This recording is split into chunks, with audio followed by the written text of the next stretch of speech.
Bonjour à tous et à tous. Nous avons le plaisir de recevoir aujourd'hui comme chanteur Jean-Jacques Delaunay dans Art Top TV.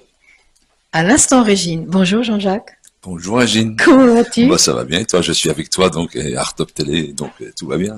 Ça me fait plaisir de te recevoir. Bah, je suis heureux aussi. Bon, ça faisait un petit moment qu'on s'était pas vu Ça tous les faisait deux. un petit moment à tous les deux. C'est le plaisir de rencontrer des amis, de retrouver des amis, l'amitié. L'amitié. Amitié, voilà. C'est fait pour ça les radios. Oui.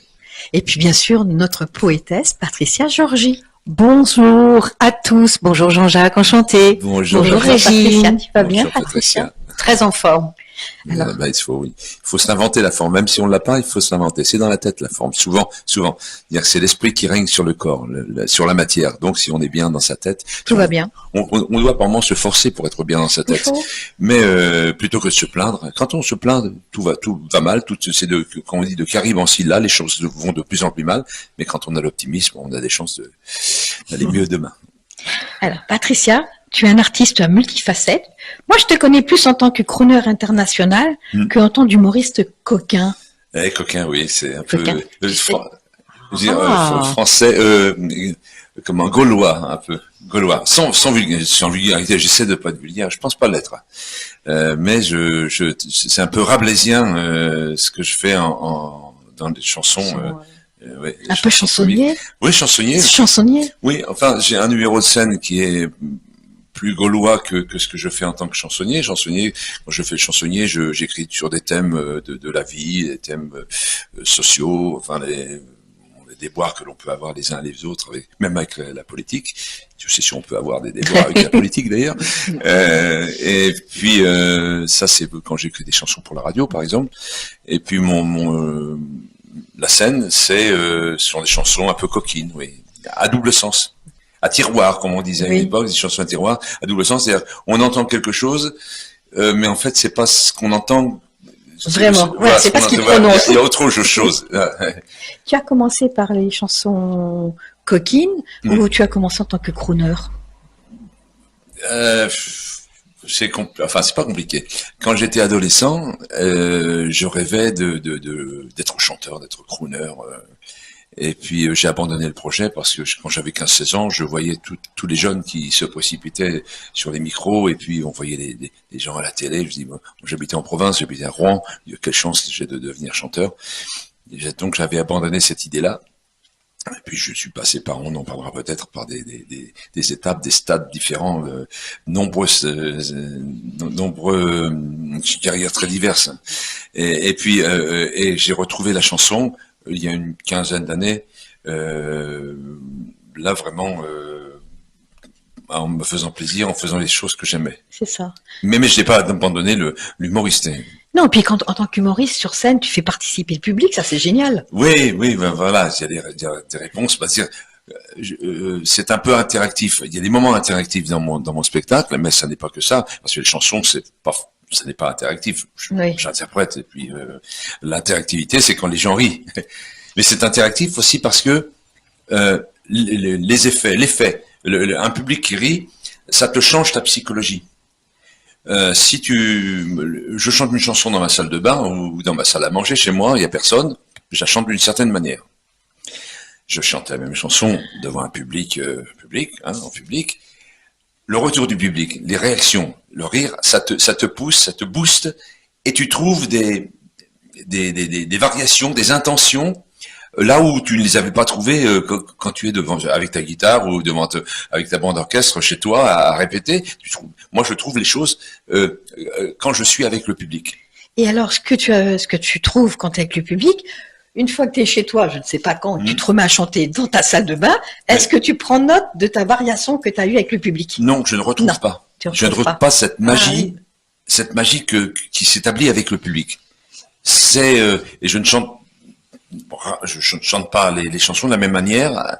Le public est différent et ma manière d'interpréter les chansons est différente. C'est une espèce de feeling qui s'installe entre le public et moi et qui fait que je sais comment je vais prendre le public, comment je vais lui parler, comment je vais avoir le clin d'œil à ce moment-là. Si c'est un peu plus rapide, un peu plus, quand je chante avec la guitare, bien sûr. Si ce sont avec l'orchestre, c'est pas pareil parce qu'il y a un rythme qui est donné, hein. Mais quand je suis avec ma guitare, je peux ralentir, je peux accélérer, selon le public. Je peux m'arrêter, je peux arrêter la guitare et continuer à chanter sur une phrase pour mettre en valeur un moment de la chanson. Et bah, le spectacle, c'est la Rolls-Royce en fait d'un artiste, parce que il a son public, il est confronté avec son public directement. Et toi, sur scène, tu peux chanter seul avec ta guitare comme tu peux chanter avec 20 musiciens. Alors, ça fait une sacrée différence entre être seul et 20 musiciens, justement. Oui. Est-ce que tu pourrais t'arrêter à ce moment-là avec les 20 musiciens? Non, on peut pas. Et non. Et On non. peut pas. Ou alors, ils font une petite formation et puis être très complices. Et ça ne peut pas se faire sur une salle de 1000 ou 2000 personnes, par exemple. Sur une salle où on est, je sais pas, 50, 60 de public, une complicité qui s'installe, une promiscuité qui Bien fait sûr. que, pardon, une promiscuité qui fait qu'on, la complicité qu'on établit avec le public, on peut se dire, allez, on est chez nous. On est dans le salon et puis ou à la veillée sur un feu de camp, Oui, et puis on s'arrête parce que le public fait partie de la famille à ce moment-là. Mais sur 1000 personnes, 2000 Mais personnes, c'est pas peut possible. Il y a une rigueur, il faut avancer, quoi. C'est une discipline. Parce que les musiciens, eux, ne savent pas, il faudrait qu'ils soient très attentifs et qu'ils m'observent en me disant, attention, là, il a tourné la tête à droite, il a tourné à gauche, il nous fait signe, je peux pas faire le signe à tout le monde, moi, je peux faire un signe général de ralentir, par exemple, Oui. d'accélérer. Et pas plus. Mais à ce moment-là, je perds le contact avec le public si je m'intéresse à quelqu'un d'autre. Si je change mon regard, plutôt que de le donner au public, je le donne aux musiciens, je perds le fil avec le public. Et alors, Jean-Jacques, crooner, parce qu'on n'a pas tellement de crooners comme chanteur en France. Non, il n'y en a pas beaucoup. Est-ce que c'est parce que c'est ta voix qui fait que tu peux être crooner, Ouais. ou c'est parce que c'est un côté que tu aimais bien dans le style d'interprétation? Oui, je pense que je suis né crooner. Vocalement, physiquement, là j'ai pas le smoking, mais voilà, je suis crédible en tant que crooner. C'est la vie, c'est la nature qui m'a offert ça, hein, comme ça. Et puis aussi j'étais bercé dans ce genre de chansons et ce genre d'artistes. Maman adorait certains chanteurs et pas d'autres. Enfin, il y avait une priorité sur certains chanteurs à l'époque. Moi, c'est des gens qui disent peut-être plus grand chose à la jeunesse, mais des gens comme Jean-Claude Pascal, par exemple. Oui. Pascal. Oui, alors maman, elle adorait les artistes américains. Il n'était pas américain, Jean-Claude Pascal, mais elle adorait Gary Cooper, Clark Gable. Enfin, cette série d'hommes. Cette série d'hommes, voilà, une espèce de, voilà, c'est un certain type d'homme. Sacha Distel. Sacha Distel en France, Sacha Distel. Et alors Jean-Claude Pascal, c'était nous les amoureux, on voudrait nous séparer, on voudrait nous faire, je sais pas les paroles, j'ai jamais chanté d'ailleurs. Être heureux, toi, c'est des chansons qui, voilà, et ce type de physique et de voix. Et puis Sacha Distel, c'est la chanson de Sacha Distel, c'est qui a fait le de la série. Oui, non, la chanson qui a fait peut-être son plus gros succès, qui a été chanté je l'ai pas en tête, moi personnellement. Chanté par Tony Bennett aux États-Unis. C'est pas Smile. Oh là. Ça va nous revenir. Oui, c'est bête ça. Mais je la chante en plus. Moi, ça me revient pas. Bon. C'est pas grave. Enfin bon. Danny Briand, je trouve aussi qu'il est particulier en tant qu'artiste. Oui. Il est un peu différent. Je dis pas que c'est un crooner, mais il est différent. J'ai un peu plus de réserve. Un peu plus de réserve. Pour moi, c'est plus un chanteur de variété. Mm-hmm. Excusez-moi pour les amateurs et les fans de Danny Briand, mais pour moi, c'est pas un crooner grantin tel que moi je me le représente en tout cas. Voilà, il est plus variété. Il est moins dans l'intention, il est moins dans le velours, que ce que moi j'attends d'un crooner. Il y a Michel Leb aussi, qui a des velléités de crooner, mais c'est pareil. Alors, je suis très exigeant, j'ai pareil méprisant avec mes petits camarades, mais Michel Leb, c'est plus un imitateur. Oui, on le connaît plus. Il imite, alors, il va imiter Ray Charles, il va imiter d'autres, mais il est plus dans l'imitation que dans la vraie nature et dans la vraie générosité du truc, dans l'authenticité. Et Henri Salvador? Ah, Henri Salvador, c'était un vrai crooner. Il avait pas la voix du crooner, la voix que j'ai, cette voix qui, everybody loves somebody sometime. Mais lui, il avait une voix particulière, une voix légère, mais c'était un véritable crooner parce qu'il avait l'intention. L'honnêteté, l'intention. Et c'est un musicien hors pair aussi. Il a écrit des mélodies. Sinon, Yves Montand. Oui, bah oui. Avec ta voix là, quand tu parles, si bon, voilà. Je peux partir n'importe où, bras dessus, bras dessous, en chantant des chansons. C'est si bon de se dire des mots doux, des petits rien du tout, mais qui en disent long, en voyant notre mine ravie. Les passants dans la rue nous envient, c'est si bon, etc. C'est vrai que c'est agréable, ça nous entraîne. C'est un de mes modèles, Yves Montand. J'ai eu 2-3 grands modèles. Jean Sablon a été mon premier modèle, enfin en français. Et puis il y a un garçon qui s'appelait Pierre Dudon, je crois. Et je m'en vais, clopin, dans le soleil et dans le vent. Comme s'envole une hirondelle, la vie s'enfuit à tire d'aile. C'est marrant parce que quand je l'entends chanter, les paroles reviennent. C'est le ton de la voix qui nous rappelle les paroles. Oui. Alors voilà. Alors maman adorait ces chanteurs-là, donc j'étais bercé avec ça. Et comme moi je suis le petit garçon à maman, je suis toujours, maman elle est plus là, elle est plus là, elle est ailleurs, elle est avec nous certainement, mais en ce moment, elle m'écoute là en ce moment. Donc tu disais que tu étais le petit garçon. Oui, je suis resté un petit garçon souvent, hein, parce que je m'émerveille de plein de choses encore. Mais c'est bien, c'est bien. Et pour faire plaisir à maman, qu'est-ce que je n'aurais pas fait, et pour coller à ce qu'elle était, qu'est-ce que je n'aurais pas aimé, puisqu'elle l'aimait, c'était forcément bien. Mais forcément. Donc je me suis mis à aimer les crooners, et puis comme ça correspond à ma nature, à ma viande, à ce que je suis profondément, bah tout va bien, quoi. Jean-Jacques, raconte-nous quand tu étais à Las Vegas, parce qu'en fin de compte, t'es crooner, mais en plus, on te nomme le French Sinatra. Ouais. C'est quand même une belle étiquette. Oui. Alors la première fois qu'on m'a appelé French Sinatra, j'ai travaillé dans un endroit qui s'appelle Casa de Amore, parce que c'est très italo-américain. À Las Vegas, il y a encore beaucoup d'Américains de racines italiennes, beaucoup par les crooners et les musiciens, beaucoup. Et donc je chantais dans un endroit qui s'appelle Casa de Amore, et c'était une espèce de restaurant avec de la musique live. Et avec donc un orchestre, et un des personnes à l'accueil, quand j'arrive, après plusieurs jours, donc il avait bien identifié mon style, mon registre, ma voix, etc. Et il fait French Sinatra, et ça a tourné.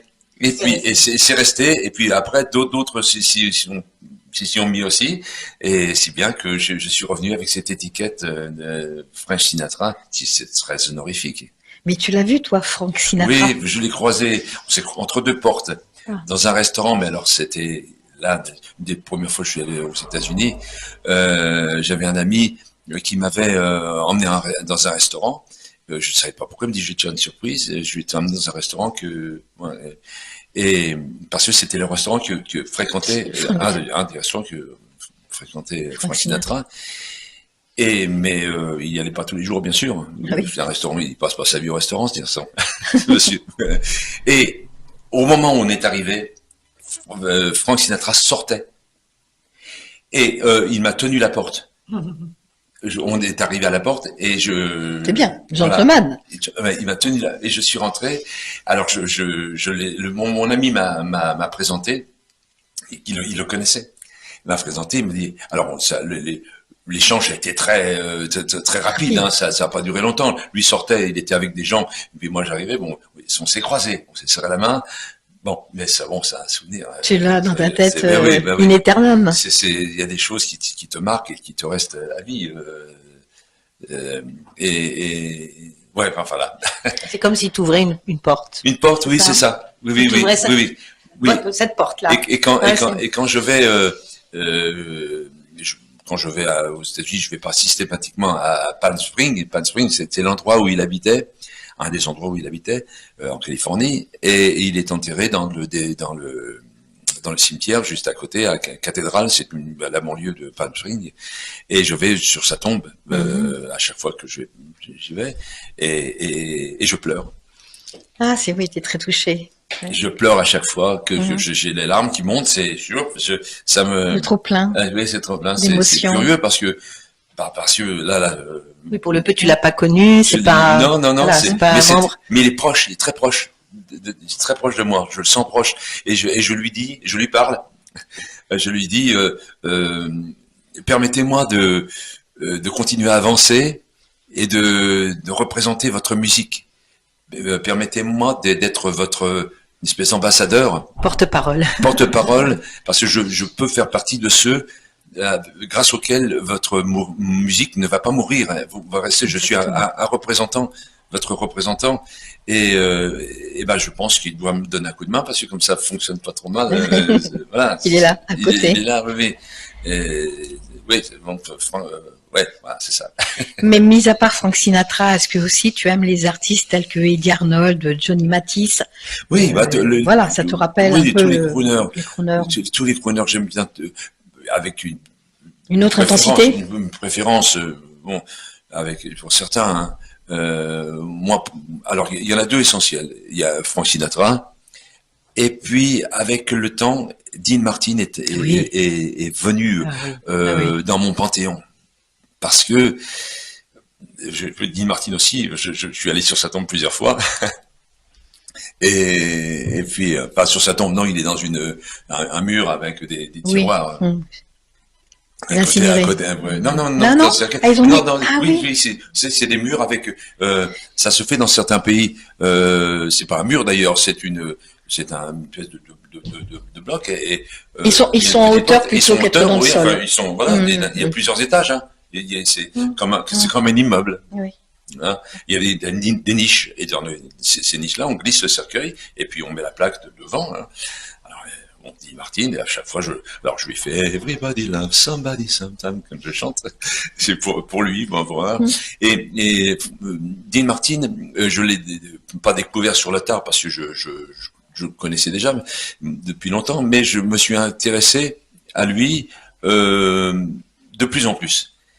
Parce que autant Sinatra sur la voix, sur l'interprétation, sur l'exigence vocale qu'il a, c'est mon premier modèle.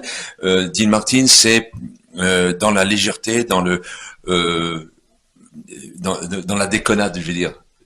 Il est décontracté, il est swing, il est cool, tout va bien, voilà. Tout va bien, alors que c'est très difficile ce qu'il fait. Mais il le fait avec une désinvolture, désinvolture, et qui correspond plus à ma nature. Moi, sur scène, je serais plus Dean Martin sur scène dans le personnage décontracté, plutôt que Sinatra. Sinatra, il fait la chose de façon très académique, sérieux, il chante carré, voilà. Et moi, je suis pas très carré. Moi, je suis volubile. J'ai besoin de changer à chaque instant, comme on disait tout à l'heure. Le public, il est d'une certaine manière. Je vais m'adapter au public. Et on parle de crooner homme, mais est-ce qu'il y a des femmes crooneuses aussi qui t'ont intéressé, telles que Ella Fitzgerald? Ella Fitzgerald. Voilà. Oui. Oui, et là, Fitzgerald aussi que j'apprécie de plus en plus. Elle était un modèle pour Frank Sinatra. Hein. Ah, ça je savais pas. Mais oui. Il avait un profond respect pour elle, et à juste raison, parce que quand on entend Ella Fitzgerald, c'est la perfection. Enfin, dans son registre, c'est magique. vocalement, l'interprétation, la sensibilité. Elle te fait des arabesques de notes, elle improvise, elle sens du scat. Elle te, tu dis ouais, elle va avec une justesse. Toutes les notes sont placées. Oui, c'est étonnant, c'est étonnant. Et sinon, Connie Francis, enfin avec l'accent français que je dis, ouais. Enfin, bon, je suis Il y en a moins. Il y en a moins. Non, il y en a beaucoup, mais je m'y intéresse peut-être moins. J'écoute moins des chanteuses Femmes. Oui, des chanteuses que des hommes. Ce qui est un petit peu logique quelque part. Oui, certainement. Parce que ça m'inspire moins. Parce que quand j'écoute des crooners aussi, j'écoute comment ils placent la voix. L'intonation. En fait, c'est masterclass tout le temps. Enfin, c'est pas moi qui fais la masterclass, c'est les crooners que j'entends qui sont masterclass pour moi. Parce que j'analyse consciemment ou inconsciemment la façon dont ils chantent. Et au final, je suis pas imitateur du tout, je sais pas copier, mais je prends l'essentiel ou des choses qui me conviennent sans le savoir, à force d'écouter. Et quand je chante, moi, je chante pas comme Sinatra, je chante pas comme Dean Martin, je chante pas comme toute ta personnalité. Vous voyez, j'ai mon empreinte, comme on dit aujourd'hui, mon empreinte vocale et ma façon de chanter qui est ma façon aussi. Quand on entend Jean-Jacques Delaunay, moi je parle moi comme Delon, lui. Quand on à la troisième personne, par contre. Quand on entend Jean-Jacques Delaunay, et ben c'est Jean-Jacques Delaunay. J'ai une voix et une façon de chanter identifiable. Tu parlais de masterclass tout à l'heure. Moi, je pense justement aussi que tu as fait un incroyable talent. Oui. Alors, un incroyable talent, je l'ai fait dans le registre humoristique. Parce qu'il faut savoir quand même que le registre humoristique m'a maintenu dans les cabarets parisiens durant une trentaine d'années. Ça a été mon fonds de commerce. C'est donc Camillo, le cabaret de la Tour Eiffel quand il existait, Caveau de la République, la Villa d'Est, chez ma cousine, cabaret chez ma cousine à Montmartre, enfin tous les cabarets de Paris, je les ai faits. Et c'est une espèce de cage dorée, parce que j'aurais dû m'en échapper avant pour pouvoir voler autre part. Mais ça t'a permis, tellement bien. Voilà. Mais ça m'a permis de me construire et de pouvoir défendre moi la chanson de crooner aujourd'hui, parce que j'ai cette carrière d'humoriste et d'homme de cabaret et du music hall. Ce qui fait que quand je suis en scène, je suis pas un chanteur qui chante devant le micro, et ben je vis ce que je fais, je vis ce que je chante, et je l'offre au public avec générosité, d'après ce qu'on dit. Avec amour, c'est ce qu'on dit aussi. J'ai du mal à savoir qui je suis, mais j'écoute ce qu'on dit de moi, et à travers ce qu'on dit de moi, je dis je suis ça. Ah bon, ok, d'accord. C'est bien. Ça c'est bien. C'est sympa. Oui, c'est sympa. Oui. Jean-Jacques, on va revenir à ta carrière. Maintenant, Patricia, elle a des choses sûrement à te dire. Elle a écrit un livre, et je laisse la parole à Patricia. Alors donc toi, au hasard, tu as choisi un de mes poèmes qui s'appelle L'Oiseau. Oui. Tu veux bien que je vous le lise? Ah, bien sûr. Allez. Alors, tu parlais justement alors, toi, tu le fais dans l'humour, avec un double sens. Donc, le sens qu'on entend et sans doute celui que tu as voulu y glisser. Et on va avoir juste un petit passage qui est pas humoristique, mais pour le peu, qui est dans les sens un peu déguisés. L'oiseau, à l'horizon, une douce mélopée s'envole. À tire d'aile, un nuage s'enfuit. L'impression volatile d'un sentiment passager. Il a quitté son nid pour d'autres aventures. Il couvait son départ, impossible à saisir. Sur le bras d'un arbre, il y posa son art, dénichant quelques vers pour nourrir son poème. Et de sa peau de duvet, il devint porte-plume pour inscrire en toutes lettres son prénom, Liberté. Paresseux ou passereau, il en est des rapaces. Attention à vautours, il n'aime pas la cage, l'oiseau. Il relie le ciel à la terre en lissant son plumage et garde le secret des anges, le langage. Avec lui, l'âme ne meurt jamais, elle suspend son vol. Et il fend l'air et voltige heureux de sa légèreté quand amoureux de son bec, il lâche un tendre baiser. À l'horizon, une douce mélopée s'envole. Au texte. Bravo, bravo, bravo. Merci. Ah, j'adore, c'est beau, hein. Merci. Tu l'as écrit quand, Et- Patricia, ce texte? Oh, l'oiseau, honnêtement, c'est un de mes plus anciens. Ça doit, on peut plus dire combien d'années, sans doute plus de 20 ans. Un des premiers? Pas des premiers, mais au milieu. Mhm. Mais que j'ai écrit quand j'étais en Bourgogne, où j'ai été extrêmement inspirée. Bon, bien évidemment, c'est un poème d'amour aussi. Hein. Oui. Quand un homme va vous quitter, vous sentez qu'il est impossible à saisir. Ouais, Et puis il revient, puis il vous relâche encore un petit baiser, et puis hop, de nouveau. Mais bon, pour le peu, oui, c'est ma période. Ça, c'est du vécu. Tout à fait, Ouais. bucolique. Voilà, ce sont Oui. dans les natures et confessions, il y a 7 confessions, et ça, tu as choisi dans les confessions bucoliques. Oui. Mais on sent pas forcément là, il n'y a pas de tristesse, il y a pas de, on sent pas le départ de l'oiseau, que l'oiseau va partir. La synthèse pour moi du poème, elle est pas là comme je l'ai reçu. Oui. Là, je me suis reconnu. Quand tu l'as dit, ce poème, je me suis reconnu dans l'oiseau. Comme quoi, tu vois, les interprétations sont différentes. Rapace ou vautour? Ni rapace ni vautour. Non. Rapace, oui, rapace de vie. Prendre tout ce Oui, de toute la vie façon, qu'on va voilà, porter. bien sûr. Mais vautour, surtout pas et sûrement pas. Non. Donc c'est pour ça que je l'ai transmis dans vautour, justement. Oui, parce que bon, voilà, bien vautour, sûr. oui. Mais volatile, oui, volatile. Comme je suis volatile comme l'oiseau, je pense. Avec un grand désir de liberté. Un grand désir de liberté, c'est le maître mot. Il y a 2 mots dans ma vie qui sont le plus importants. Premier, c'est le mot amour. Ouais. Amour, amour, c'est le soleil, et liberté, c'est la lune. Il y a les deux. C'est liberté. Sans liberté, je crois que je serais mort. Je l'ai cherché, ma liberté, je l'ai obtenue, je l'obtiens, je m'y accroche. Difficile aujourd'hui d'être en liberté parce que le monde est devenu de plus en plus carcéral. On est dans une prison assez ouverte. Ça fait que commencer, hein. Ah oui. Ouais. Si on s'en va là, il y Puisque a déjà- tellement de choses à dire. Hein, Voilà. là-dessus. On a eu une conversation il n'y a pas longtemps. Mais En Chine, en fait, ils ont déjà des vidéos partout, Oui. et le Oui. but, c'est qu'on en ait aussi en Europe. Oui. hein. C'est ça, pour prendre le chemin. C'est tellement visible pour les gens qui s'y intéressent. Mais il y a combien de personnes? Il y a 20% de la population qui s'aperçoit, qui sait ce qui pourrait se passer, ce qui risque de se passer. 80% de la population dort. Ah oui. Ils bougent pas, Les gens dorment. Et encore plus depuis le Covid. Oui. Et je sais, il y a plein de sonnettes d'alarme, il y a plein de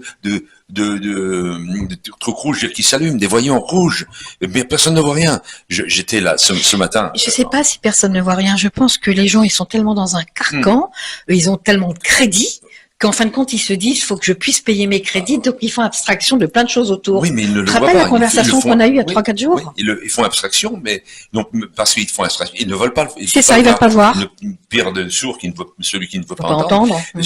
Ce matin, en venant, je voyais les traînées d'avions dans la. Je lui dis, mais il y a qu'à lever les yeux pour voir ce qui se passe dans le ciel. Comment on nous vole notre soleil et notre ciel bleu. Ces traînées d'avions qui s'écartent, qui s'élargissent et qui finissent Qui par dégagent leur... pourrir le ciel. Et les gens disent, oh là là, le temps, il y a des nuages. C'est pas des nuages. Mais les gens pensent, parce qu'ils ne lèvent pas les yeux. S'ils levaient les yeux pendant un quart d'heure, quand on commence à avoir des avions qui commencent à sillonner le ciel, on se dit, durant un quart d'heure, on dirait, ah oui, en effet, au départ, il y avait qu'une traînée qui était comme la branche de lunettes, là. Et puis, il y en a plein et puis qui 5 minutes s'entrecroisent. après, pouf. Et puis un autre qui vient comme ça, un autre avion, puis une autre traînée, et puis ça finit par élargir, et le ciel, et au bout d'une heure, il est blanc.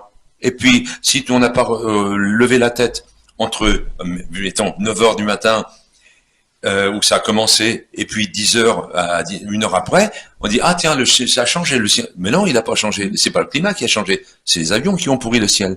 Mais les gens ne le voient pas. Ils ne veulent pas le voir. Et ça, c'est dramatique parce qu'on ne sait pas ce qu'il y a dans ces produits que balancent les avions. D'où l'expression, les gens ne veulent pas voir plus loin que le bout du nez. Ils ne veulent pas voir. Et c'est dans plein de domaines comme ça. Alors, bon. Franck, Jean-Jacques, on va revenir. Toi, je dis Franck, tellement tu m'as bon, imprégné de Franck Sinatra. De French Frank. French Frank. On va revenir sur toi. Tu rends hommage, justement, à Monsieur Frank Sinatra. Oui. Hein, sur les pas de Frank Sinatra. Voilà, c'est un spectacle, un concert que je donne. Je suis accompagné par un orchestre qui s'appelle 5 O'Clock Jazz Group, qui est un orchestre qui était monté et qui est dirigé par mon ami Jacques Benamou. C'est un orchestre, il y a 7 musiciens, c'est pas énorme, hein, mais il y a quand même le minimum, c'est-à-dire tous les instruments, piano, basse, contrebasse, batterie, guitare. Il y a un trombone, et les cuivres, clarinette, oui, clarinette, sax soprano, et ça déménage. C'est alors, je suis venu me greffer moi sur ce. Alors cet orchestre, il existe depuis longtemps. Hein. J'ai vu une photo d'ailleurs de l'orchestre avec Jean Sablon, qui a accompagné Jean Sablon à une époque. Un petit moment. Ça fait un moment. Et puis les musiciens sont pas forcément les mêmes. Le chef est toujours le même, c'est Jacques Benamou. Et pour raconter l'aventure, j'ai un ami à moi qui s'appelle Michel Joussely, qui un jour me dit je vais au petit journal Saint-Michel, j'ai un ami qui ça va te plaire, je fais la musique, qui va te plaire. Je viens avec lui, et puis il me présente à Jacques Benamou, à l'entracte.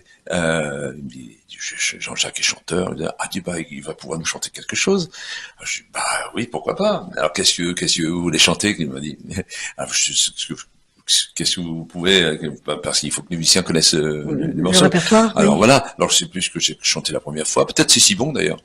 C'est si bon, je dis oui. Et puis Fly Me to the Moon, Fly Me to the Moon, Let Me Play Among the Stars. Et puis donc je chantais 2 chansons et il est tombé sous le charme. Jacques, il m'a dit reviens le mois prochain, c'est une fois par mois qu'il est là-bas au petit journal. Il me dit reviens le mois prochain si tu veux. Du coup on se tutoyait rapidement. Moi je suis tendance à tutoyer facilement aussi. Comme disait Prévert, je dis tu à tous ceux que j'aime. Et donc j'y suis revenu encore, et puis si bien que je me suis incorporé à l'orchestre, et on a monté ce concert sur les pas de Frank Sinatra qu'on a donné au Méridien, à l'hôtel Méridien à Paris, qu'on donne dans des salles parisiennes, et puis aussi à l'extérieur dès qu'il y a des contrats, voilà. Et ça c'est fabuleux, quoi. Tu chantes Cheek to Cheek? Non, et je peux pas tout chanter. Ah oui. Il y en a. C'est vrai. De toute façon, il y en a beaucoup. Mais je la chante à la maison, hein. Ah ouais. Mais après, il faut mémoriser, et puis il faut que les musiciens apprennent les morceaux, et puis il faut répéter après les musiciens. Ça paraît simple comme ça, mais c'est un peu compliqué parce que plus il faut trouver l'endroit de répétition, il faut que chacun soit disponible à cette heure, à telle heure, tel jour. Donc, quand on a un programme, on s'y tient. Voilà. Là, en ce moment, je suis en train de répéter pour un nouvelle formule. Là, tu voulais peut-être en parler, je vais te devancer. Non, je t'en prie, c'est pas. Donc, l'habitude d'aller au Petit Journal de Saint-Michel. Et c'est là que je t'ai vu la dernière fois. Au Petit Journal. Au Petit Journal. Et le patron, ça faisait 2 ans qu'il me disait. Montre-moi quelque chose, montre-moi quelque chose, que ce soit toi qui, voilà, parce que ce qu'on fait avec Jacques Benamou, il a une partie musicale qui fait 1 heure, et puis moi je viens sur les pas de Frank Sinatra une 2e heure.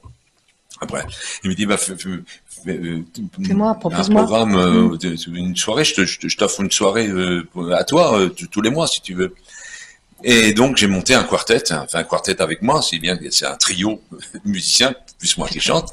Et la première, c'est donc le 27 février, c'est vendredi 8, là, pas ce vendredi de la semaine prochaine. On redira à la fin vendredi 27, voilà.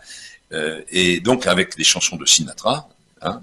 C'est un dîner-concert, faut préciser. C'est dîner-concert ou bien consommation-concert. Voilà. Il y a des formules, faut aller voir sur le site. C'est au 71 boulevard Saint-Michel. Et vous pouvez appeler, alors je vous donne les coordonnées, puisqu'on en parle, le 01 43 26 28 59. Ou alors, vous allez sur www.lepetitjournal-saint-michel-attaché.com. Et c'est pas si on peut mettre l'affiche d'ailleurs, parce que j'ai donné l'affiche à notre ami. On la mettra. On va la mettre. Et puis sinon, ouais, c'est vrai, il faut aller sur ma page Facebook, c'est pas pratique. Enfin, ou téléphoner au petit journal si vous vous souvenez pas de ce que je viens de dire. Voilà, on va le préciser encore à la fin. Donc alors, ce programme, alors c'est piano, basse, batterie. Et donc standard, hein, enfin la formation idéale pour chanter ce genre de choses. Alors les chansons de Sinatra, mais chansons de mon temps, c'est certainement chansons de mon temps. C'est si bon, je le fais. Michel Legrand. Hein, ah oui, on n'a pas parlé de Michel Legrand. Mais voilà. c'est vrai que bon, c'était un crooner romantique, non? Oui, alors c'est sensible. Il a pas la voix de crooner. Il a écrit beaucoup pour les crooners. Hein, voilà, c'est ça. Et même les crooners américains. Hein, il a des chansons françaises qui ont été adaptées. En anglais, et des chansons qu'il a spécialement faites pour les États-Unis, pour des films américains qui ont été adaptés après en français. Non, il n'avait pas la voix, mais il avait le style. Pas la voix, le style. Voilà. Oui. L'attitude, le comportement. Voilà. Alors il y a Michel Legrand, les Parapluies de Cherbourg. Oui. Non, je ne pourrais jamais vivre sans toi. Je ne pourrais pas, ne pars pas.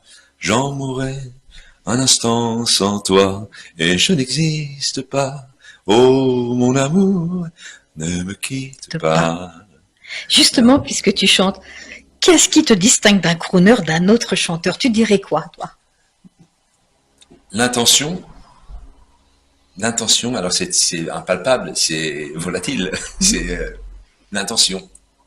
Ça ne s'écrit pas, enfin, ça ne s'imprime pas, c'est l'intention. C'est que tu dégages. Le charme, comme le charme. Voilà, c'est inné. C'est inné. Le charme est inné. Oui, peut-être. La voix, le charme d'une voix peut être inné. J'ai l'impression que ce qui est un peu ton cas. Mais oui, voilà. C'est inné. Je suis né avec ce bagage-là, et après il y a du travail, bien sûr. Oui, bien sûr, tu l'améliores, tu le perfectionnes, tu le peaufines. Et après c'est l'intention. C'est l'intention. Et puis le charme, c'est aussi quelque chose d'inné. Et aussi quelque chose que construit involontairement, hein, parce que une bonne construction ne fait pas ça volontairement. Le charme, c'est le charme. Avec le temps, parce que je pense que c'est ce que dégage l'intérieur. Si on est beau de l'intérieur, riche de l'intérieur, lumineux de l'intérieur, ça illumine, ça passe. C'est vrai. Si on est moche, si on est triste, si on est vulgaire, si on est hargneux, si on est revanchard, si on est aigri, ça passera pas. Mais non, il n'y a pas de charme là-dedans. Et donc c'est l'émanation de soi-même, le charme. Moi j'ai l'impression que c'est la voix du cœur. Pas pour faire une rime sur crooner, mais je dirais la voix du cœur. Mais pendant que j'étais en train de t'écouter, je me disais bon, alors les autres artistes, ils chantent aussi sans doute avec amour. Mais est-ce qu'il chante peut-être, est-ce qu'il a chanté avec son cœur et il chantait avec sa tête? Tu vois ce que je veux dire? Oui. Il y a quelque chose dans les crooners où tu as vraiment l'impression que le cœur, c'est lui qui chante. Quoi. Oui. Et puis dans crooner, est-ce qu'on dit, on dit le crooner est associé à la séduction. Qu'est-ce que tu en penses? Est-ce un cliché ou une réalité? Mais c'est une réalité, je pense. Parce que quand je te vois, je te vois sur scène, que tu es bien habillé, que tu as ce micro, que tu es face à ton public, tu as ce côté, déjà on se dit, waouh, on dit waouh, parce que puis ta voix que tu dégages, l'intention c'est la séduction. Voilà, on dit c'est un séducteur, même si tu le fais pas exprès, hein, c'est comme je te disais, c'est inné. Mais logiquement, on doit être charmé et séduit par un crooner. C'est ça. Ça se fait naturellement. Il y a pas c'est pas ostentatoire comme attitude. Et même avant de chanter, alors ça, je dis ça, c'est un petit peu, je me caresse dans le sens du poil. On est plus servi que par soi-même. Alors, non, en fait, comme je répète, je ne fais que répéter ce que l'on me dit. Les gens disent. Hein, parce que je sais pas, moi, je sais pas qui je suis exactement. Les gens qui pensent qu'ils savent qui ils sont se trompent parce qu'ils sont beaucoup plus riches qu'ils ne le pensent. Ou autre chose qu'ils ne le pensent. quand j'arrive en scène, et c'est des gens, des grands professionnels du métier et qui me l'ont dit, je pense à José Todaro, qui, par exemple, qui était un grand ténor, qui est ténor d'opéra et d'opérette. Il a fait, c'était le remplaçant de Luis Mariano dans les opérettes de Francis Lopez. Francis Lopez a créé des opérettes d'ailleurs, Volga, et puis je ne sais plus quel Zigane, enfin pas Zigane, je sais plus exactement le titre enfin c'est un grand, très grand. Et il me dit, mais quand tu arrives, c'est évident.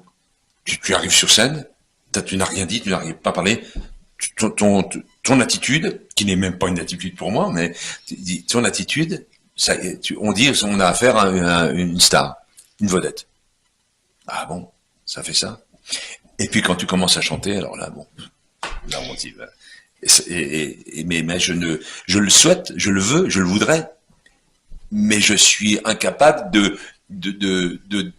dire je devrais donner des cours de ça. Je pourrais pas dire pourquoi, comment, les détails, je sais pas. Moi, je me souviens ce que je garde de toi, Jean-Jacques, c'est pour ça que j'aime bien te recevoir. Pour moi, tu es un homme adorable et gentil.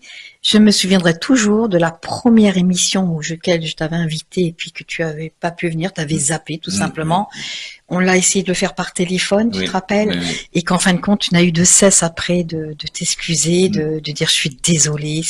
Et c'est assez rarissime, Avec tous les artistes que je reçois, c'est assez rarissime. Et tu es resté en contact avec moi, et ce qui me fait toujours un plaisir, moi, de te voir et de te recevoir. Oui, parce que le partage est essentiel, et quand il faut savoir s'entourer de gens qui nous permettent de continuer à être ce que l'on est, et qui ne vont pas nous faire dévier dans des voies qu'on ne compte pas parcourir, hein. Des voies sur lesquelles je ne peux pas aller, moi. Je sais que le monde autour de moi, il peut être gris, il peut être triste, il peut être méchant, il peut être vulgaire, il peut être agressif, il peut être terrible, le monde. Mais j'essaie de rester dans ma bulle. Je sais que ça existe, mais j'essaie de rester dans ma bulle, et je me nourris dans cette bulle, je me nourris de la gentillesse et de l'amour des autres. Moi, je suis un amoureux. Je sais que je donne de l'amour. C'est comme ça. Et c'est très bien. Voilà. Et les gens je sélectionne. En fait, c'est une sélection qui se fait naturellement. Je sélectionne. Je reste en contact avec des gens qui sont foncièrement bons, qui ont de grands sentiments, de hautes valeurs. Parce que ça finit par faire une espèce d'égrégore puissant, et je compte sur cet égrégore pour changer le monde. C'est un peu utopique, mais ça ne l'est pas autant qu'on peut le penser. Parce que les gentils ont le droit et ont le devoir de parler et de se mettre ensemble, justement pour contrebalancer l'horreur dans laquelle le monde est en train de se précipiter. Mais tu sais, moi je sais pas ce que tu en penses, Patricia, aussi. Moi je pense que les gens qui sont méchants très tôt, hein, mais en vieillissant, ces gens-là, ça se lit sur le faciès. Oui, ils le dégagent sur le faciès. Oui, c'est vrai. Oui, je suis sûr aussi de ça. Et puis on voit ça dans les couples, les vieux couples les gens qui finissent par se ressembler parce qu'ils vivent de la même manière. Ils pensent plus ou moins de la même manière, donc ils finissent par se ressembler. Et l'attitude mentale, je disais au début de l'émission, l'attitude, l'esprit règne sur la matière. On fait devenir les choses arrivent parce qu'on commence à les penser. Donc si on pense bien, on finit par être bien, et que ça se voit. Si on est pas méchant, si on a des paroles blessantes aussi, parce que le méchant, ça passe aussi par la parole. Absolument. Les gestes, la parole. Les attitudes. Mais c'est vrai ce que tu dis par rapport à un couple qui vit ensemble, quelqu'un de gentil avec quelqu'un de méchant, en vieillissant, la personne gentille, elle peut, alors peut-être pas être aussi méchante que l'autre, mais elle va apprendre à l'inverse. Ou ça peut être à l'inverse. Et rarement à l'inverse. La méchanceté est plus forte et dominante. La méchanceté est dominante. C'est vrai, c'est vrai. La méchanceté. C'est plus facile d'être méchant que d'être gentil. Exactement. Si on fait une analyse. Ah oui. Parce que être gentil, c'est pas... Moi non. Non. Je sais pas faire ça. Je sais pas le faire. Mais nous non plus, on sait pas faire. Je peux pas être, mais si je veux être méchant, faut me chercher, moi, pour être mais il faut que je veuille l'être et que la personne elle le mérite et c'est ça. Voilà, c'est parce qu'on a été méchant avec toi. Voilà. Ah, je moi dois aussi. trouver quelque chose. Voilà. Je tape sur la table. Je dis non, faut me chercher. Oui, ce serait une réaction. Alors que le méchant, c'est une action. Ah oui. C'est naturel. C'est naturel. Oui. Mais donc la méchanceté, c'est pas. Voilà, mais je pense que de toute façon, c'est plus facile. Je suis assez d'accord avec toi, puisque pour moi, il y a plus de méchants que de gentils. Donc ça doit être plus facile d'être méchant. Parce que les gens sont malheureux aussi. Parce que les gens n'ont pas trouvé peut-être leur équilibre, n'ont pas trouvé le bonheur dans leur profession, dans leur amour, dans leur contexte familial, dans leur contexte professionnel. Donc ils deviennent aigris et méchants et ils renoncent aux choses. Mais c'est pas une raison, Jean-Jacques. Non, c'est pas une raison, mais quand tu subis pendant 20 ans, 30 ans, 40 ans, 50 ans, une vie que tu n'avoues même. Mais tu la changes. Pas facile, hein. Je dis pas que c'est facile, mais tu te bats quand même pour être différent. Non, c'est difficile. Quand tu es père de famille ou mère de famille, que tu as un emploi, tu es mal dans ta société, parce que tu t'entends pas avec tes collègues, ou ton boulot ne te plaît plus depuis 20 ans, ou t'as jamais plu peut-être. Et puis que tu aurais bien envie de changer de boulot pour être plus heureux, t'épanouir. Mais il faut que le chèque il tombe à la fin du mois et tu vas retourner au chômage ou alors tu peux chercher autre chose, un autre métier ou une autre société, mais c'est plus compliqué qu'on l'imagine. Maintenant. Et en amour c'est pareil. En amour, quand on est marié, quand on a des enfants, une famille, si on s'entend plus avec la dame de sa compagne ou son compagnon, si on ne s'entend plus avec, si c'est la guerre en permanence, est-ce qu'on peut partir? Et tu as des enfants qui ont 2 ans, 3 ans, 5 ans, 10 ans, 14 ans, 20 ans, des enfants qui ont besoin d'avoir un équilibre. Alors tu fais croire que ça va, tu t'évites de t'engueuler. Si possible devant les enfants, et encore, il y en a qui ne gênent pas.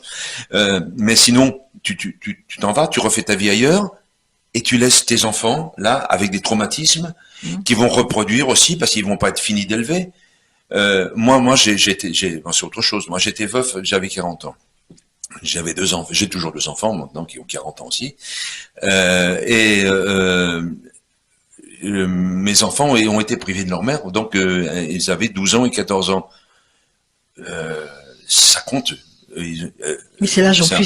Voilà. Et moi, j'étais leur père, leur seul référent, une responsabilité énorme.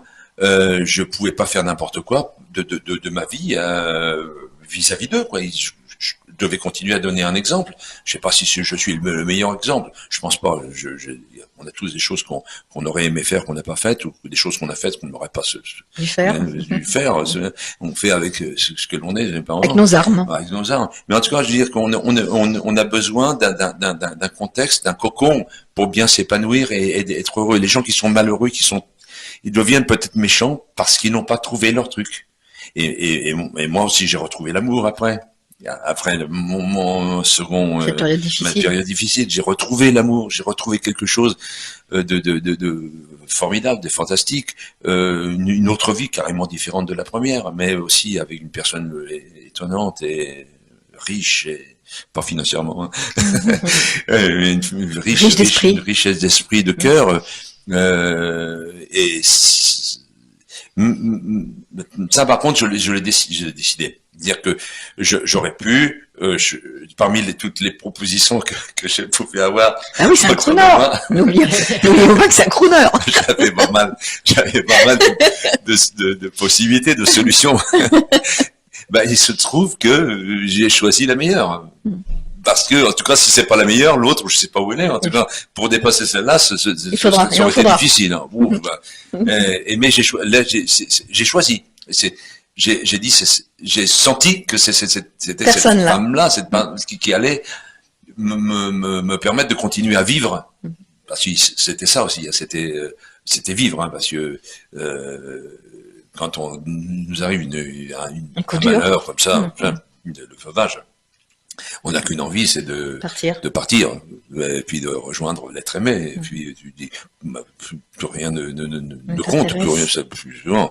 Donc, j'avais la responsabilité de mes enfants, donc c'était une force étonnante. Hein. Et puis après, quand j'ai retrouvé l'amour, et ben c'était aussi la responsabilité de continuer à être ce que je suis et encore mieux, toujours peaufiner, devenir toujours mieux, parce que le ciel m'a envoyé cette personne. Et je lui dois d'être à cette personne, d'être le meilleur possible, le mieux possible, le plus aimant possible, le plus correct possible, le plus attentif possible. Je suis pas. L'attention, c'est important. C'est important, l'attention. L'attention, alors.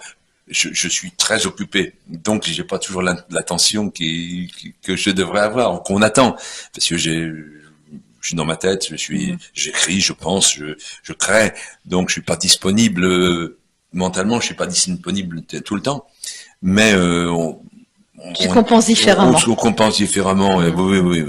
Ouais, puis je suis un amoureux, alors de toute façon. Et Jean-Jacques, alors j'imagine, mais je te laisse le dire, y a-t-il une chanson qui représente pour toi parfaitement le crooning?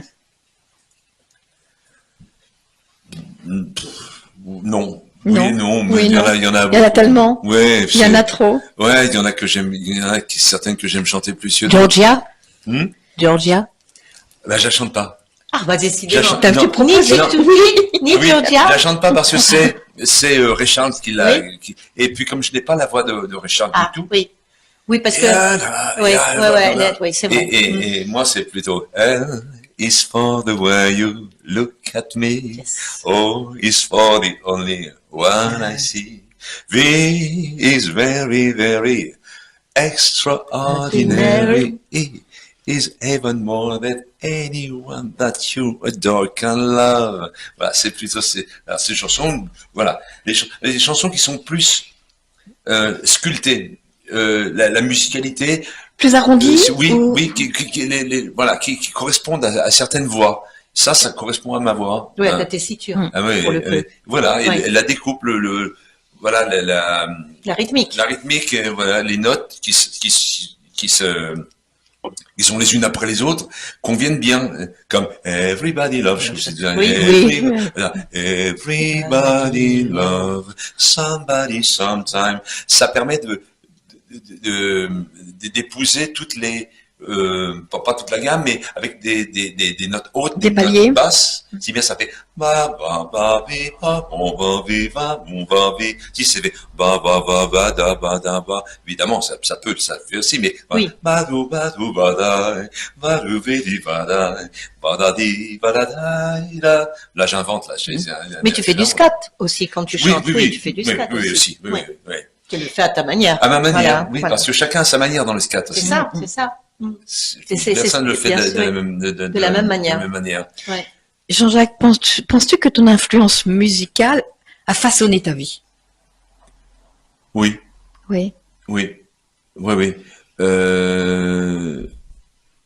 En tout cas, ça façonne la vie de mon fils aussi, le petit. Enfin, il a 25 ans. Oui. Le petit, maintenant, il a 25 ans. C'est que j'ai vu chanter avec toi? Oui, c'est ça. Oui. Il a 25 ans, il est superbe, il est un beau garçon, et puis il chante, et puis c'est un comédien, c'est étonnant. Et hier soir, on est allé au Bise. C'est un lieu de rendez-vous avec mon ami Christian Lebon.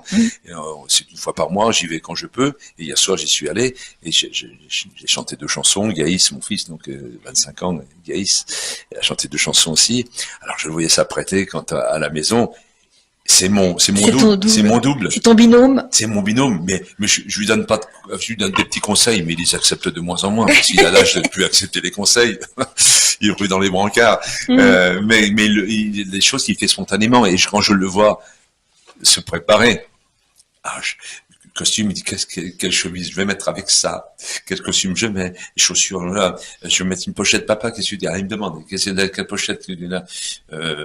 Je dis oui, il va voir sa maman, il dit la pochette, sa maman elle donne un autre pour dire ça, elle dit non, je dis non, mais plutôt celle-là, parce que la pochette elle est trop neutre, enfin elle est trop au niveau de la couleur, et elle ne tranche pas suffisamment avec ton costume, bien que tu es en public, si tu mets une pochette, il faut que la personne qui est à 10 mètres de toi, elle la voit ta pochette, sinon c'est pas la peine. Donc il faut que voilà. Donc il a mis la pochette que je préconisais, mais je le voyais dans la glace. Alors pochette, la chemise, et ça, après il se montre. Il a la même voix que toi? Il a une voix grave? Il a une voix qui va devenir grave avec le temps. Parce que moi, elle a pris du grain, et elle a pris du grave à force de chanter aussi. Mais j'ai toujours une voix, c'est une voix comme celle-là, hein. Baryton. Mais il y a des harmoniques qui sont développées avec l'exercice du chant. Je suis un vrai chanteur, et je travaille mon appareil phonatoire en permanence sur toutes les chansons. Voilà. Et donc la voix parlée, elle ressemble à la voix chantée maintenant.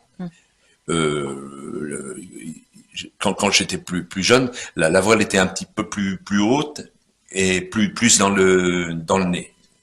Mais là, elle est descendue vraiment dans les graves à force de travailler. Et Gaïs, lui, il a la voix encore, sa voix de 25 ans.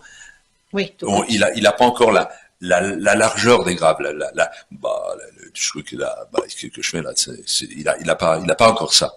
Mais ça va venir avec le temps. Parce que il a pas l'appareil encore pour ça. Mais il chante, il a une voix superbe.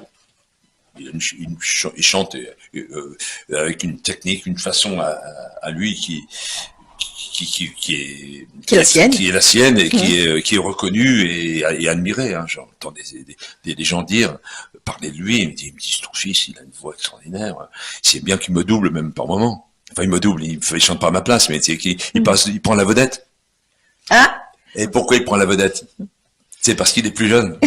Et puis la jeunesse est toujours. Il y a l'espoir dans la jeunesse. Bien Quand sûr. on voit un type de mon âge qui chante, on dit Jean-Jacques chante bien, il est bien. Mais c'est normal puisque j'ai l'âge. J'ai été éduqué, ma vie m'a éduqué à faire ce que je fais. Donc c'est bien. Étonnant, limite étonnant. Mais lui qui arrive à 25 ans avec des qualités qu'on n'a pas encore à son âge normalement. Un autre concept dans la tête. Et d'autres, voilà. Et le public, là, se dit, oh là là, le jeune, qu'est-ce qu'il fait? C'est bien, il est jeune, et il est jeune, et il est jeune, et il est jeune. Et puis moi qui va faire la même chose, il va être même meilleur sur le plan technique, sur le plan vocal, hein. Et le jeune, il arrive derrière, et c'est lui qui ramasse tout.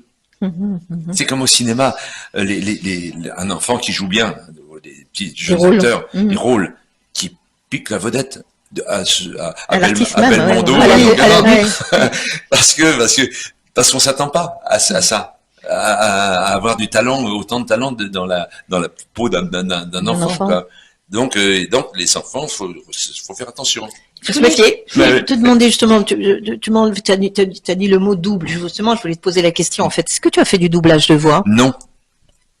Alors, voilà. Ça, c'est un paradoxe. C'est un paradoxe. En fait, depuis le début qu'on t'écoute, je me posais cette question. Oui. Ben moi, je me la suis posée.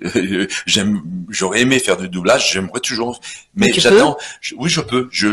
Il faut qu'une porte s'ouvre. Mais il y a une part de destin. Moi, je crois au destin. Même si je le force mon destin. Je prends la route, j'ai mon baluchon et je suis sur la route et je veux aller quelque part. Mais les grandes lignes de ma vie, elles se sont faites sur des rencontres, sur des carrefours. Tu croises une personne qui t'emmène quelque part. Et tu restes sur cette route-là pendant 10 ans. Et puis, à un autre moment, que tu es imprévisible complètement, tu te retrouves à un autre carrefour de ta vie. Il y a une autre personne qui te donne une adresse, un téléphone, et puis ça te redonne une lancée sur autre chose.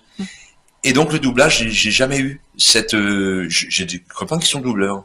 Mais est-ce que tu as pensé, notamment. Est-ce que tu y as pensé très jeune, en te disant je pourrais peut-être faire du doublage, ou plutôt sur le tard?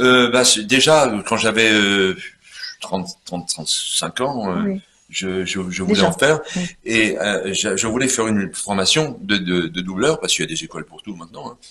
Et j'avais 35 ans à peu près. Ouais, je sais pas à quel moment c'était. Je dis 35 ans, mais c'est peut-être avant. Je sais plus. En tout cas, une chose est sûre, c'est qu'à 40 ans, j'avais pris. Je m'étais inscrit à des cours, enfin,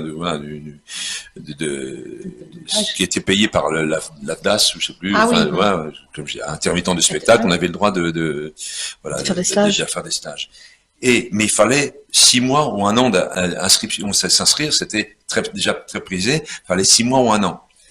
Et je reçois le papier me disant voilà, telle date à telle date, et c'est le moment où ma femme est tombée malade. Ah. Et donc je n'ai pas fait le stage parce que je devais m'occuper d'elle. Et puis voilà, c'est alors. Du coup, tu n'as pas. Du coup, t'as continué avec ta voix de crooner, mais t'as voilà, pas. J'ai pas fait. Mais aujourd'hui, c'est tout à fait possible. T'as des boîtes de production, t'as encore des cours, des stages. Je pense à Noëlla Finzi qui travaille justement sur Art Media. Elle a son masterclass parce qu'elle vient de la voix de doublage. D'accord, oui. Donc elle est en radio maintenant, mais elle a fait beaucoup de doublage. Elle fait une formation, je pense à elle parce que c'est ce qui est le plus près un peu de nous. Oui. Et après, c'est les directeurs de plateau. Avec la voix que tu as, il y en a pas beaucoup non plus, donc tu pourrais avoir te proposer une 5e vie ou une 6e vie. Mais j'attends ça. Ah mais il faut aller au devant. Mais mais fais un petit stage et tu vas voir, la personne, si c'est Noëlla par exemple, parce qu'elle en fait régulièrement, ou si c'est d'autres personnes, j'en connais d'autres aussi.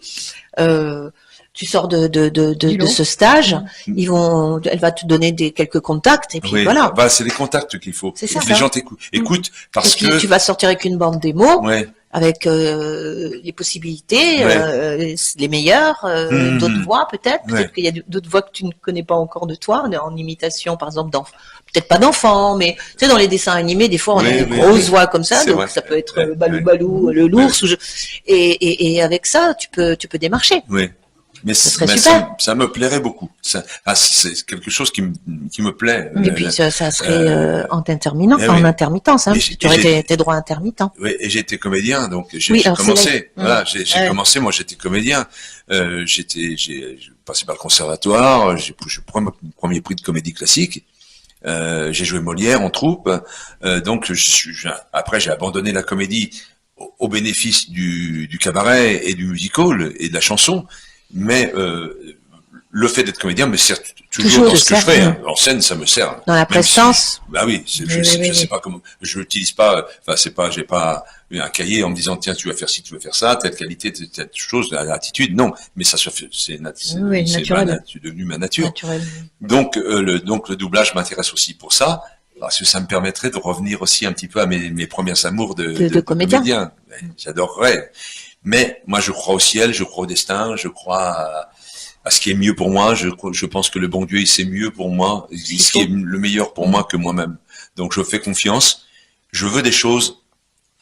J'insiste. Je perds pas je suis comme une espèce de bulldozer. Je ratisse large. C'est-à-dire que mais les idées que j'ai, les envies que j'ai, je les conserve. J'ai toujours en tête. Et c'est le moment propice. Et à un moment propice, ça s'ouvre. Quand c'est le moment. Et ce moment, je le décide pas. Dire là-haut, au ciel, il sait mieux que moi si c'est le moment ou si c'est pas le moment. Ou si c'est pas pour moi, simplement, parce que j'ai autre chose à faire.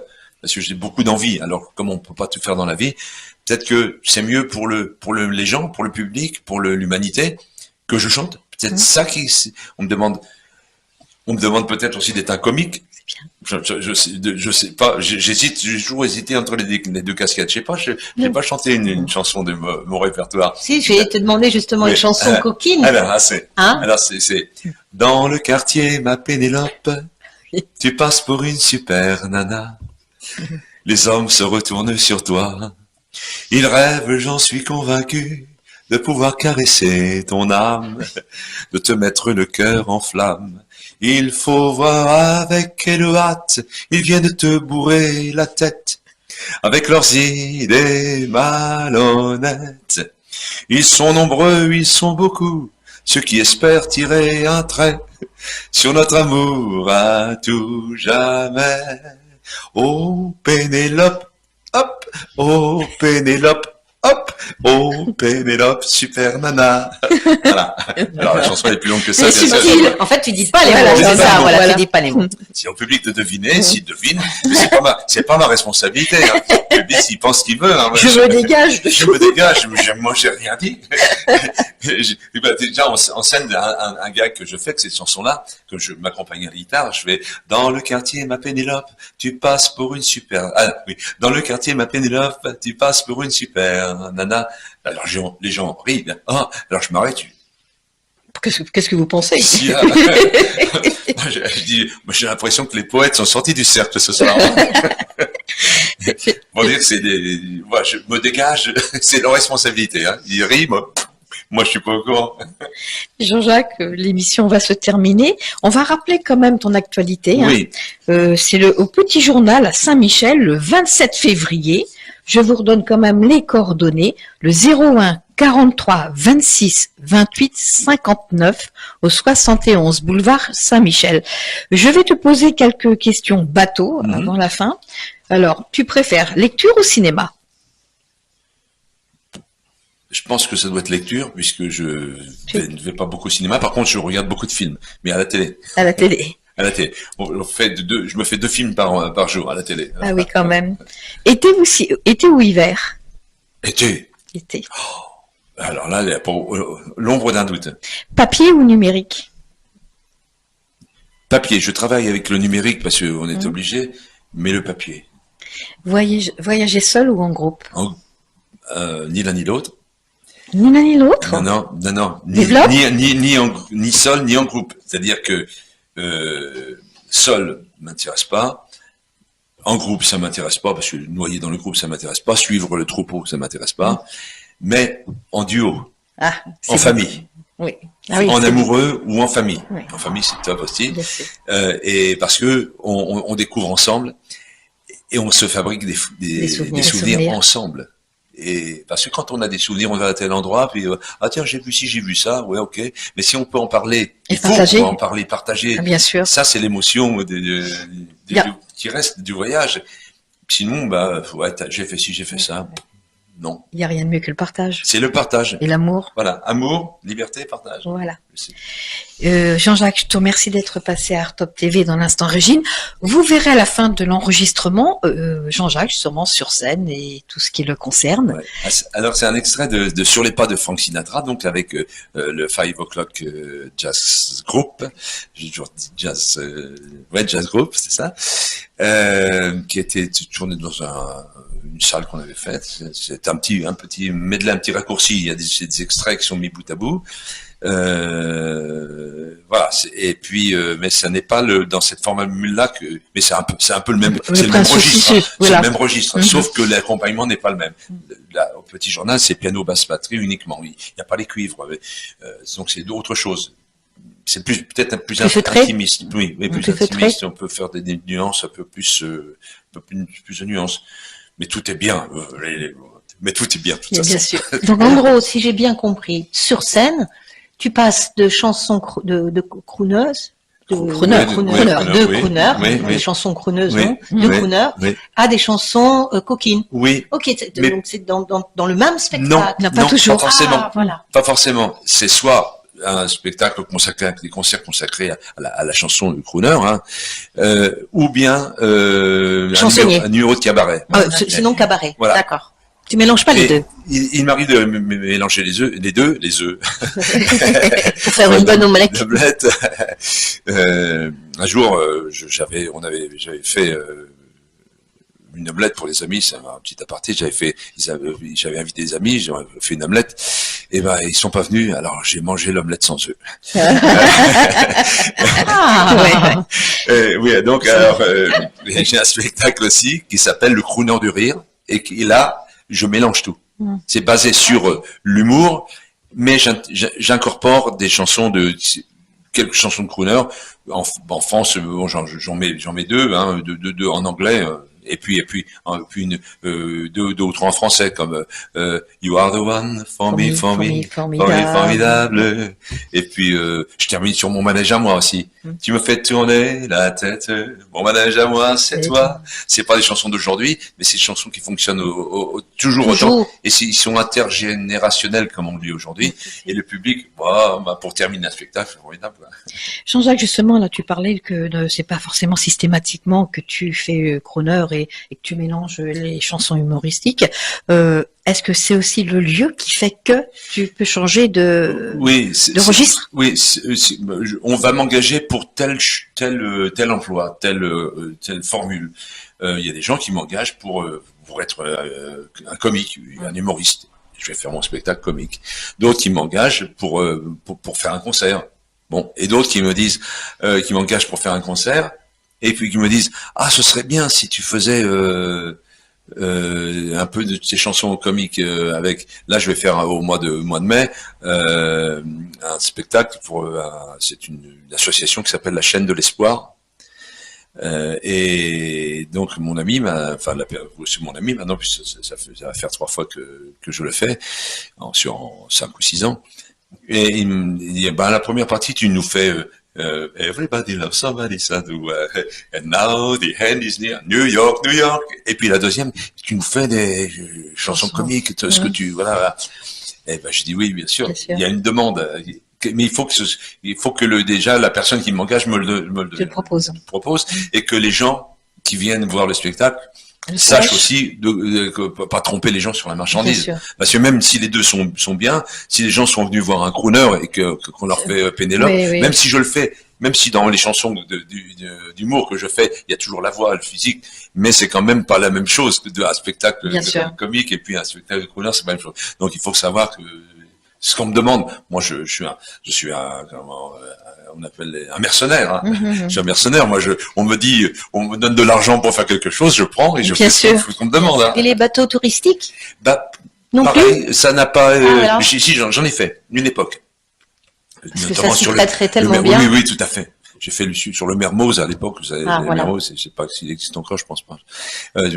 J'ai tourné, une croisière dans les Caraïbes, notamment. Voilà, c'est ça, je fais un succès, j'étais heureux parce que c'était génial. C'est formidable. C'est vraiment génial, ça. Les chansons en général, mais d'autant plus, c'est les soirs avec un crooner, ça doit être... Exactement. J'ai fait un gros succès. J'avais fait du succès sur les bateaux comme ça. Mais je le fais plus parce que comme je suis un homme de famille. Je suis un homme de clan et de famille. Et j'ai besoin de mon clan et je ne veux pas profiter de la vie en égoïste sans mon clan. Je veux partager, parce que c'était très dangereux déjà de prendre du plaisir ailleurs en solitaire et parce que ça finit par séparer. Je veux qu'on vive les choses ensemble, qu'on ait la même vie en fait. Ben c'est ça un couple. C'est ce que je préconise, c'est ce à quoi je pense. Ça se pratique pas forcément parce que chacun mène sa vie de son côté. C'est d'ailleurs aujourd'hui notre société, Madame fait ci, Monsieur fait ça, et puis oui, ça, dans un premier temps, durant 5 ans, ça va aller. 10 ans, oui, mais il faut tenir 20 ans, 30 ans, 40 ans, 50 ans. Hein. Et si on partage pas, si on a des thèmes ou des occupations tellement différentes, et ben on se fait on se fait sa petite vie à côté avec ses amis, son registre à côté, et puis l'autre, le personne du couple, il va aussi avoir ses amis, il joue au boule, il a des amis boulistes, et puis la dame elle fait de la philatélie ou de la peinture, elle a ses amis peintres ou philatélistes, et puis c'est deux mondes qui ne... C'est ce qui gangrène. Oui. Alors donc moi je veux faire participer ma famille, ma femme à ce que je fais. Si j'ai des choses elle vient pas sur tous les gars, loin s'en faut. Hein. Mais quand il y a une possibilité qu'elle puisse être là, en tout cas pour les choses où je vais loin. Hein, si on a fait des galas au Mexique, en Espagne, en Italie. Dernièrement, en Italie, on est allé, j'avais fait une série de concerts. Et donc ma femme est venue, parce que déjà, je suis resté une quinzaine de jours. Et parce que elle me voit vivre de mon métier. Oh. Ça, c'est une petite Je vais arrêter mon téléphone. Oui, papa. Ça, c'est mon téléphone, c'est mon fils Ça, au moins. Qui dit papa, oui, à tous les coups, ça doit être ton fils. Oui. Oui, c'est mon fils. Alors, c'est quand il était petit, mais pour ça, moi, je suis un sentimental. Hein. Là, il a 25 ans aujourd'hui, Gaïs, et l'enregistrement, il date de quand il avait 8 ans. Ah, en effet. Un jour, le téléphone. T'es même conservateur. Oui. Je l'ai gardé ça, c'est mon indicatif, hein, ma sonnerie.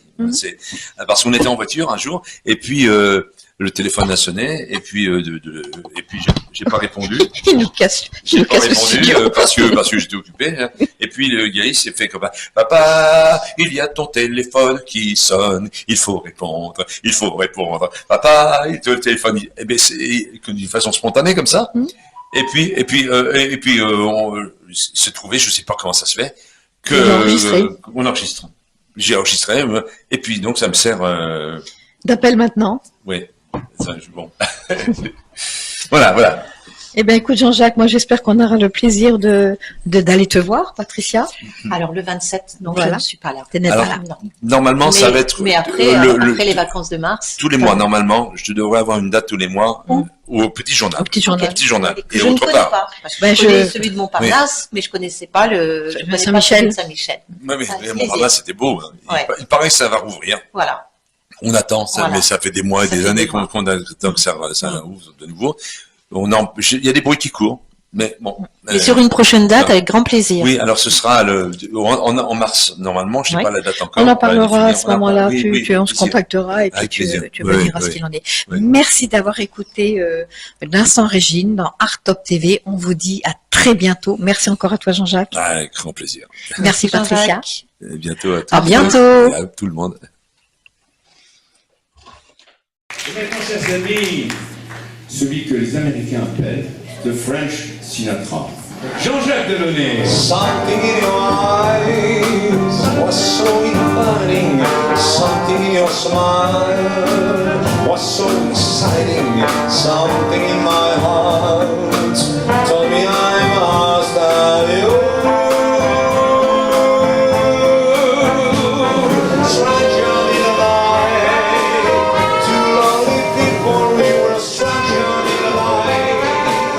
Up to the moment when we set up a still going on, and love was just a glance away, one more pressing dance away, like a flower penny in the breeze. Play with me, swing with ease. When we dance together, play with me, stay with me, swing with me.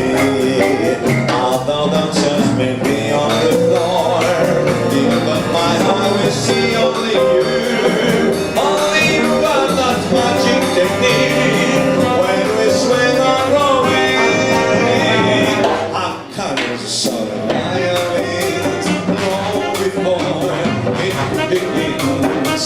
Let me twin upon you in your heart, striking slow, swimming now.